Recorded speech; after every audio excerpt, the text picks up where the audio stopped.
Welcome welcome welcome. आप लोगों का एक बार फिर से स्वागत है आपके अपने show Dan and English words gimmick episode 19 में। चलिए आज नया दिन और आज का सिचुएशन बिना देरी के हुए ये रहा। What a sheet stirrer! Instead of doing a walk to a tea, he batched it up, that too in broad daylight. Whoever involved in almost all come under fire of print media and electronics media were in a tempest in a teapot for this agonizing work. By this way, neither their friend nor they were hunky-dory. चलिए आज का situation ये रहा। आप इसमें जो भी word हम लोग यूज किए हैं तो शुरुआत करते हैं इसका डिलिनिएट करना, एक्सप्लेन करना विथ एग्जाम्पल। तो चलिए आज का पहला वर्ड रहा। First word of this show that is sheet stirrer. देखिए ये बड़ा सा एस देख रहे हैं, इसको तालब शॉ पढ़ते हैं। इस लकीर को देखिए, इस सिंबल को देखिए, इसको हम तालब शॉ पढ़ते हैं। उसके ऊपर लकीर है जिसका मतलब इस पे जोर देना होगा। आई है, ये हर्षी है, शीट शीट शीट। और यहाँ पे देखिए ये छोटा एस देख रहे हैं तो ये हो गया दंत स। इसके नीचे लकीर है जिसका मतलब सॉफ्ट आवाज रहेगा टी, और ये थ्री जैसा है वो अ हो गया। और उसके नीचे देखिए उसके बाद में एक लकीर छोटा सा काला काला धब्बा जैसा है वो र हो गया। उसके बाद देखिए अ है, फिर यहाँ ई का उल्टा अ होता है, ये ई का उल्टा है तो ये अ हो गया। उसमें भी देखिए र तो अर। तो देखिए sheet stirrer this is a non control. इसका मतलब होता है trouble creator, someone who makes trouble for another person, विवाद पैदा करने वाला। माने आप जैसे अपने लोग बोलते हैं ना, ये जो आदमी है वो हमेशा विवाद ही पैदा करता है। जो विवाद का जड़ हो, जो विवाद पैदा करता हो, उसी को हम बोलते हैं शीट स्टरर। जैसे एग्जाम्पल के तौर पे देखिए पहला example, he is just a sheet stirrer in the class. वह जो है केवल विवाद पैदा करने वाला क्लास में है। तो इसको हम जब यूज करेंगे, इससे पहले आप ट्रबल मेकर यूज करते होंगे और डिफरेंट बहुत ही सिंपल वर्ड से यूज करते होंगे, लेकिन आज से यूज कीजिए sheet stirrer. And second example of this word that is sheet stirrer is not allowed to be the part of Dan on English. जो गलत आदमी है, जो विवाद पैदा करने वाला आदमी है, उसको डैन इंग्लिश का पार्ट बनने का इजाजत नहीं दिया जाता है, क्योंकि वो ना खुद सीखेगा और ना किसी को सीखने देगा। तो एग्जाम्पल भी देखिए, sheet stirrer is not allowed to be the part of Dan on English. और थर्ड एग्जाम्पल देखिए, don't invite Manjeet, he is really a seat stirrer। मैंने don't invite Manjeet, he is really a seat stirrer. मैंने मंजीत नाम का जो कोई लड़का है, जो उसको बोलते कि मत इनवाइट करो, क्योंकि वो विवाद पैदा करने वाला आदमी है। झूठ फूस का कुछ अरंगा लगा देगा, कुछ भी विवाद पैदा कर देगा, वो नुकसान ही करने वाला है। इसलिए बोला है कि उसको इनवाइट मत करो। तो यदि इसको हम यूज करेंगे तो इस ढंग से सीट स्टरर को यूज करेंगे। ये रहा आज का पहला वर्ड। एग्जाम्पल के साथ मैं पूरा डिलिनिएट किया, इस पर ध्यान दीजिए, आप अपने सिचुएशन में डालिए। और आज का दूसरा वर्ड रहा, that is to a tee. देखिए टी डबल है, टी ई टी, ये इडियम्स है। इसका मतलब होता है परफेक्टली, एग्जैक्टली, प्रिसाइजली, सही ढंग से।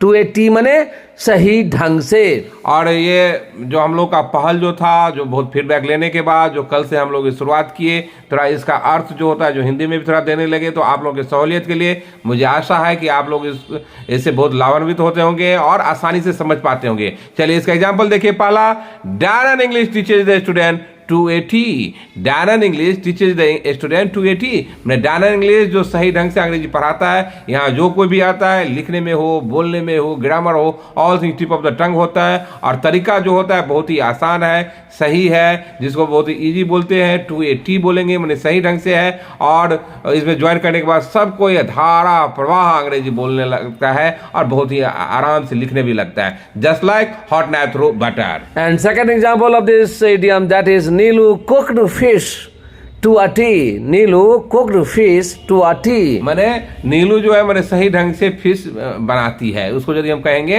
मैंने आप पहले इसे बोलते होंगे वेल मैनर, वेरी नाइस, ऐसे बोलते होंगे, लेकिन इसको यूज कीजिए आज से to a tee. And third example of this idiom that is Pinky said all things about that moment to a tee. मान लीजिए पिंकी जो है किसी इंसिडेंट के बारे में, घटना के बारे में जो वर्णन जो की, वो बहुत ही सही ढंग से पूरा एप्रोप्रिएट वर्णन की। यदि इसको हम इस ढंग से यदि यूज करेंगे तो हम बोलेंगे Pinky said all things about that moment 280। तो चलिए ये रहा 280 आज का दूसरा वर्ड, इस पे वर्क कीजिए। और आज का थर्ड वर्ड बाच अप। देखिए टी और ये जो सिंबल है दोनों साथ में जब आता है, ये बड़ा सा एस जो दिख रहे हैं ये चौ कहलाता है। टी और ये तालब श जो अगर साथ में आए तो चौ हो जाता है। और ए के सामने देखिए दो बिंदी है तो इसका मतलब आ हो गया, तो इसका मतलब बाच। क्या पढ़ेंगे? बाच अप। और मैं एक चीज इसमें ऐड करना चाह रहा हूं, यदि आपको सिंबल समझने में कोई भी दिक्कत होता हो तो सबसे पहला इस सीरीज का जो सबसे पहला शो देखेंगे, आप मैं प्लेलिस्ट में भी डाल दिया हूं, तो पहला जो मेरा वीडियो है इसी से रिलेटेड है कि इसको क्या हम बोलेंगे, कैसे करेंगे, ये आपको कहीं भी नहीं मिलेगा और केवल डायन इंग्लिश में मिलेगा। और ये वर्ब है, इसका मतलब होता है मेक अ मेस ऑफ या डिस्ट्रॉय या रुइन, मैंने बर्बाद कर देना, बर्बाद करना या बर्बाद कर देना, दैट इज बाच अप।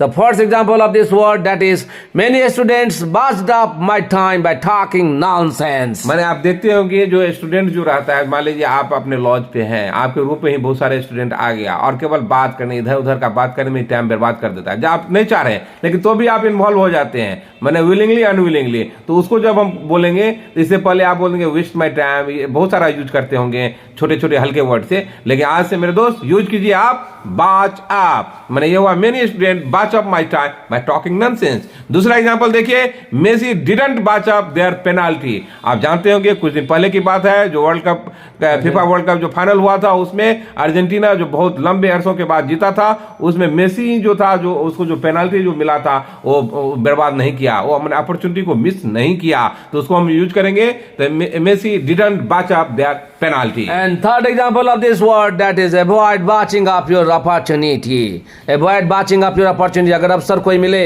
मौका मिले तो उसको बर्बाद मत कीजिए, उसको हाथों हाथ लीजिए, 100% you can be a successful. वैसे कहा जाता है कि अपॉर्चुनिटी सबको एक बार ना एक बार मिलता ही है, सब आपके ऊपर डिपेंड करता है कि उस पर आप कैसे कैपिटलाइज करते हैं। यदि आप उसको बचअप करेंगे, वेस्ट करेंगे, डिस्ट्रॉय करेंगे, तो फिर आप बोलेंगे नहीं मुझे अवसर नहीं मिला, ऐसा नहीं होता। तो देखिए, And fourth word of this show, that is in broad daylight. In broad daylight, this is idiom. इसका मतलब होता है in a day before all, दिन दहाड़े। In a broad daylight बोलेंगे he was murdered.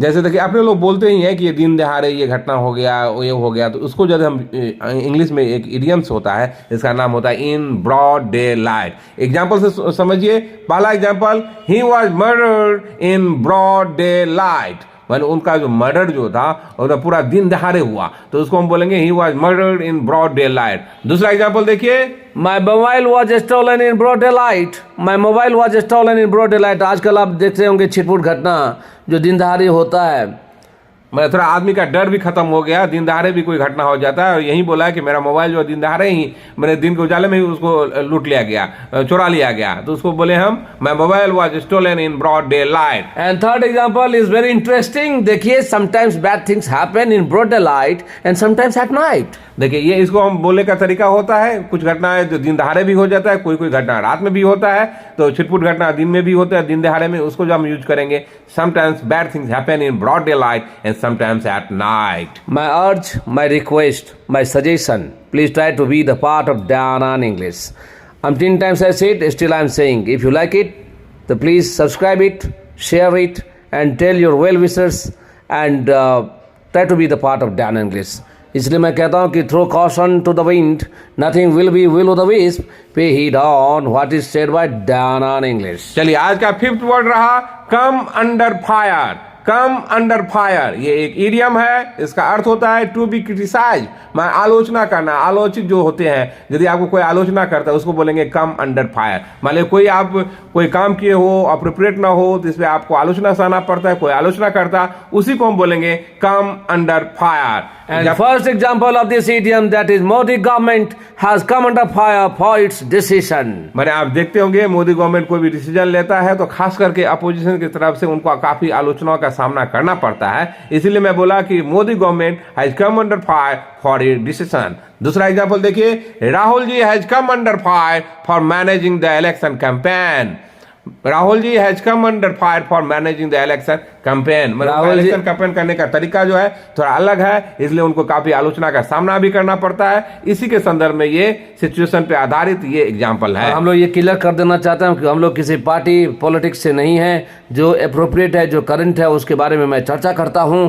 हो सकता है किसी के फेवर में हो सकता है, किसी के क्रिटिसाइज होता है, किसी के अगेंस्ट में हो सकता है। इसलिए लेकिन हम लोग का ये कहना है कि जो आसपास में घटित होता है, मेरा एग्जांपल भी उसी से रहेगा। और हम लोग भी एक भारत के नागरिक हैं, तो पॉलिटिक्स से हम लोग भी अछूते नहीं हैं। लेकिन हम किसी के फेवर में नहीं है, किसी के अगेंस्ट में नहीं है। लेकिन जो अप्रोप्रिएट लगता है जिस जगह पे, उसमें एग्जांपल में मैं देने के मैं कोशिश करता हूं। And sixth idioms of this show, that is a tempest in the teapot. A tempest in the teapot.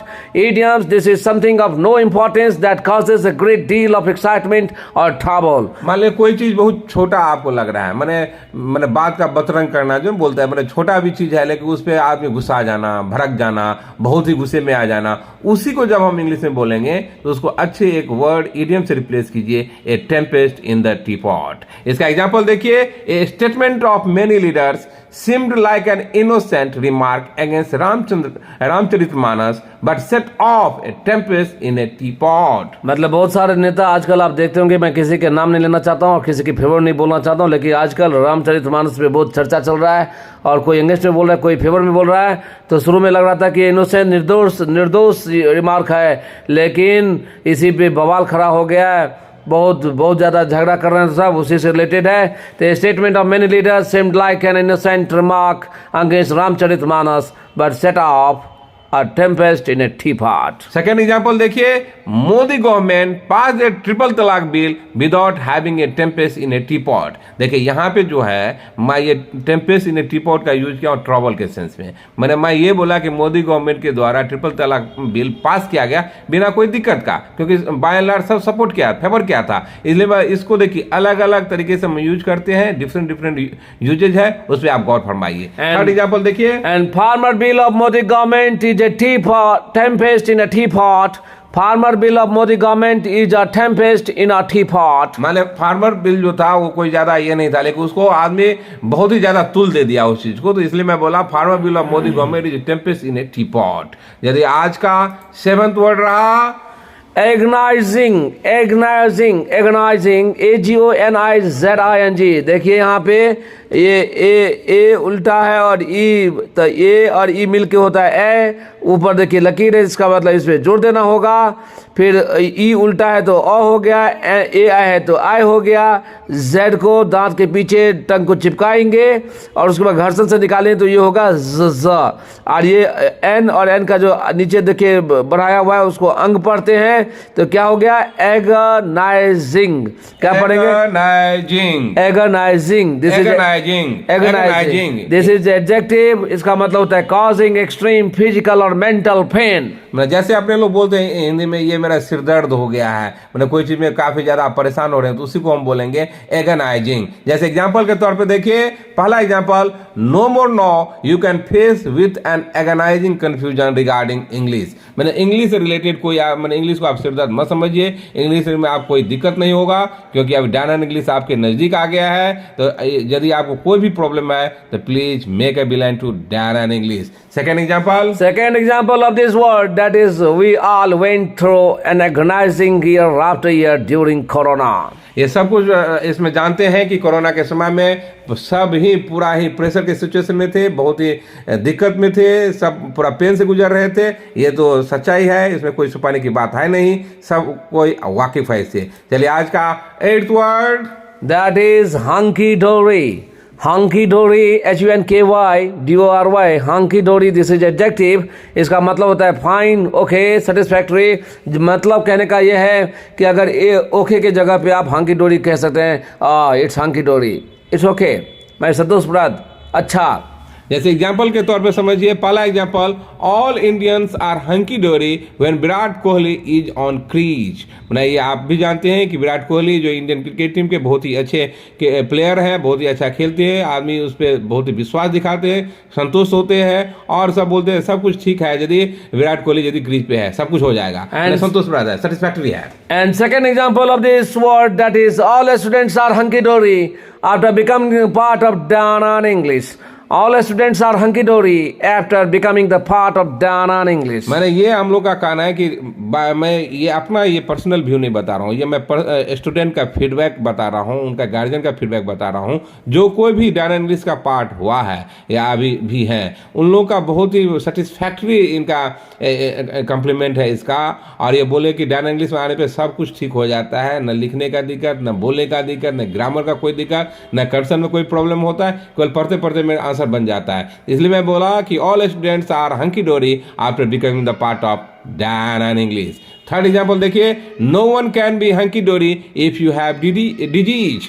यदि आपको कोई बीमारी है तो आप नहीं बोल सकते मैं ओके हूँ, सेटिस्फैक्ट्री हूँ, फाइन हूँ, खुश हूँ, ये नहीं बोल सकते। इसलिए मैं बोला no one can be hunky डोरी इफ यू हैव डिजीज। देखिए आज का जो वर्ड मैं यूज किया था सबको मैं डिलिनिएट कर दिया हूँ, आप इस पे टाइम बिताइए, केवल आपका बहुमूल्य समय 15-20 मिनट मैं आपसे लेता हूँ, इस पे आप गौर फरमाइए और सिचुएशन बनाइए। My dear friend, try to play with this word so that you know exactly what the exact using of this word, and by listening and by saying, by watching this show, you can make yourself very perfect in terms of pronouncing the word. Yes, you can be perfect in pronunciation front. Please try to do something different, and if you like it, please subscribe and share it. चलिए बिना देरी के हुए फिर से एक बार हम situation को पढ़ देते हैं, एक बार समझिए, फिर अपना सिचुएशन बनाइए, उसमें आप वर्क कीजिए। सिचुएशन ये रहा, What a sweet stutterer! Instead of doing a walk to a tea, he botched it up, that too in a broad daylight. Whoever involved in almost all command of fire of print media and electronics media were in a tempest in a teapot for this agonizing work. By this way, neither their friend nor they were hunky-dory. मुझे लगता है कि अभी आप समझ गए होंगे, इस पे वर्क कीजिए, अपना सिचुएशन बनाइए। तब तक के लिए बाय बाय।